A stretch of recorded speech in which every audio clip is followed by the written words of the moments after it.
Hello friends, welcome to the channel Glorious Classes. Friends, in this video I solve question number 11 to 15 of previous year CGPGT physics paper. So let's start from question number 11. Question number 11 is, in the following common emitter configurations, an NPN transistor with current gain beta equal to 100 is used. The output voltage of the amplifier will be options A 10 millivolt, options B 0.1 volt, option C 1 volt, option D 10 volt. तो हम इसका solutions देखते हैं। Current gain given है beta equal to 100 questions में। Input voltage 1 milli ampere and input resistance 1 kilo ohm, output resistance 10 kilo ohm.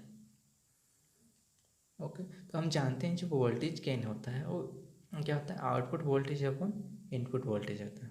Okay, तो जो voltage gain है उसको भी ए से रिप्रेजेंट करते हैं, जो आउटपुट वोल्टेज होता है उसको भी ओ से रिप्रेजेंट करते हैं, और जो इनपुट वोल्टेज होता है उसको भी इन से रिप्रेजेंट करते हैं। ओके, तो जो output voltage equal to input voltage into voltage gain, तो जो आउटपुट वोल्टेज इक्वल टू हो जाएगा इनपुट वोल्टेज, और जो वोल्टेज गेन है उसको हम क्या लिख सकते हैं, current gain into resistance gain. Okay, तो output voltage equal to input voltage into current gain, और जो रेसिस्टेंस गेन है उसको क्या हम लिख सकते हैं, output resistance into input resistance. तो अब इन सारे के वैल्यू को हम यहाँ पे अगर पुट कर देते हैं तो ये हो जाएगा output voltage equal to input voltage का वैल्यू कितना है 1 गिवन था, और जो करंट गेन है वो 100 गिवन था, और जो आउटपुट रेसिस्टेंस था वो 10 किलो ओम था, और जो इनपुट रेसिस्टेंस है वो 1।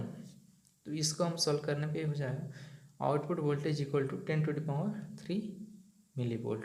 ओके, तो हम जानते हैं 1 volt equal to 10⁻³ milli volt होता है। तो इसको हम यहाँ से लिख सकते हैं output voltage equal to 1 volt. तो हमारा किस ऑप्शन से मैच करें, ऑप्शन सी से मैच करें। So correct option is C. Question number 12 is the typical ionization energy of a donor in silicon is. Option से 10 electron volt, option B 1 electron volt, option C 0.1 electron volt, option D 0.001 electron volt. Solutions, when donor impurity plus 5 valence added to a pure silicon plus 4 valence, the plus 5 valence donor atom sits in the place of plus 4 valence silicon atom, so it has a net additional plus 1 electric charges. The 4 valence electron from covalent bond and get fixed in the lattice. The fifth electron with net -1 electric charge can be approximated to revolve around plus 1 additional charge. The situation is like the hydrogen atom. Energy of an electron in the nth energy level of hydrogen E equal to -13.6 upon epsilon r square n square electron volt. For the case of hydrogen atom, the permittivity was taken as epsilon r.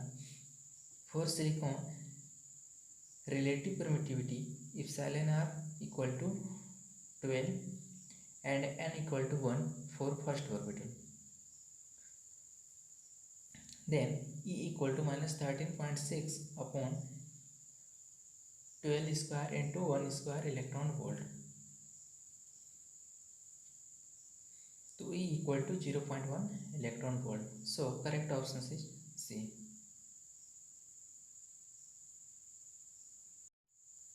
Question number 13 is the radio waves of frequency 300 MHz to 3000 MHz belong to option C high frequency, option B very high frequency, option C ultra high frequency, option D super high frequency. तो जो high frequency band की जो bandwidth होती है वो 3 megahertz to 30 megahertz तक होती है, और इसका बेसिकली यूज जो होता है स्काई और स्काई वेव कम्युनिकेशन से होता है। जो वेरी हाई फ्रीक्वेंसी बैंड होती है उसका जो बैंडविड्थ होता है 30 मेगाहर्ट्ज टू 300 मेगाहर्ट्ज तक होती है। इसका बेसिकली यूज टेलीविज़न ट्रांसमिटिंग में होता है। और जो अल्ट्रा हाई फ्रीक्वेंसी बैंड होती है उसका जो बैंडविड्थ होता है वो 300 मेगाहर्ट्ज टू 3000 मेगाहर्ट्ज तक होता है। और इसका use satellite communications, GPS and other applications में होता है। और जो सुपर हाई फ्रीक्वेंसी बैंड होती है उसका जो बैंडविड्थ होता है 3000 मेगाहर्ट्ज टू 30,000 मेगाहर्ट्ज तक होती है।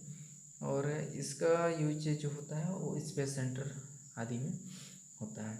तो हमारे जो क्वेश्चंस में फ्रीक्वेंसी जो गिवन था वो कितना था 3 मेगाहर्ट्ज टू 3000 मेगाहर्ट्ज था। तो करेक्ट ऑप्शन कौन सा हो जाएगा?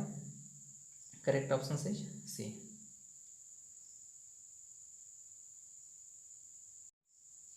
Question number 14 is the wave number of Balmer line in terms of Rydberg constant R is. Option A R, option B 3r, option C 5r/36, option D 8r/9। Solutions देखते हैं हम।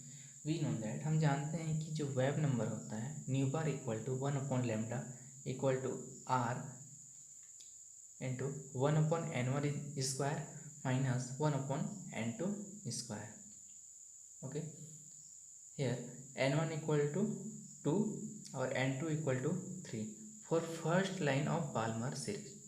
Okay, तो substituting the value of n1 n2 will get, तो nu bar equal to r 1/2 square minus 1/3 square. तो nu bar equal to r 1/4 minus 1/9। इसको solve करने पे new bar equal to 5r/36। So correct option is C. Question number 15 is germanium and silicon conduct at 0.3 volt and 0.7 volt respectively. In the following figure, if germanium diode connections is reversed, the value of V naught changes by option A 0.2 volt, option B 0.4 volt, option C 0.6 volt, option D 0.8 volt. Solutions. The voltage drop across silicon diode is 0.7 volt and voltage drop across the germanium diode is 0.3 volt. Guess first, germanium diode क्या है कि forward base में हो, तो diode का जो P part है वो क्या है कि बैटरी के पॉजिटिव टर्मिनल से कनेक्टेड है, और जो डायोड का एन साइड है या मतलब निगेटिव साइड है वो क्या है कि बैटरी के निगेटिव टर्मिनल से कनेक्टेड है। मीन्स जो डायोड जो है वो फॉरवर्ड बेस में है, ये भी डायोड जो है क्या है कि फॉरवर्ड बेस में है। तो ये जो है कंडक्ट करेगा, मीन्स अलाउ करेगा करंट को, मतलब अपने थ्रू पास होने के लिए अलाउ करेगा। ये भी डायोड क्या है कि कंडक्ट करेगा, मीन्स अपने थ्रू करंट को पास होने के लिए क्या करेगा, अलाउ करेगा। तो the voltage drop across silicon diode is 0.7 volt and voltage drop across the germanium diode is 0.3 volt. The current will prepare the pass through the path with less voltage drop. That current will follow through the diode germanium with voltage drop 0.3 volt. तो current सिर्फ इस path को choose करेगा follow होने के लिए। Okay, तो अब हमें वी नोट कैलकुलेट करना है। तो वी नोट कैसे कैलकुलेट करें? तो V naught equal to I R होता है। तो V naught equal to I को हम क्या लिख सकते हैं, potential difference upon resistance into R resistance. तो V naught equal to 12 minus 0.3 upon 5 into 5। तो वी नोट की जो वैल्यू आ जाएगा 11.7 वोल्ट। ओके, अब क्या सेकेंड हम देखते हैं, जब जर्मेनियम डायोड क्या करते हैं, रिवर्स बेस में करते हैं। ओके, तो इस केस में क्या होगा कि जो सिलिकॉन डायोड का होगा उसका जो पी पार्ट ही बैटरी के पॉजिटिव टर्मिनल से कनेक्टेड होगा और जो सिलिकॉन का एन साइड होगा या निगेटिव साइड जो होगा वो बैटरी की क्या है कि निगेटिव टर्मिनल से कनेक्टेड होगा। ओके, तो जो करंट, तो ये क्या है कि सिर्फ सिलिकॉन डायोड ही क्या होगा कि फॉरवर्ड बेस में है, तो करंट सिर्फ सिलिकॉन डायोड ही कंडक्ट करेगा। ओके, तो जर्मेनियम डायोड रिवर्स बेस में है तो करंट कंडक्ट नहीं करेगा, तो करंट जो है अब सिर्फ सिलिकॉन डायोड से ही होकर जाएगा।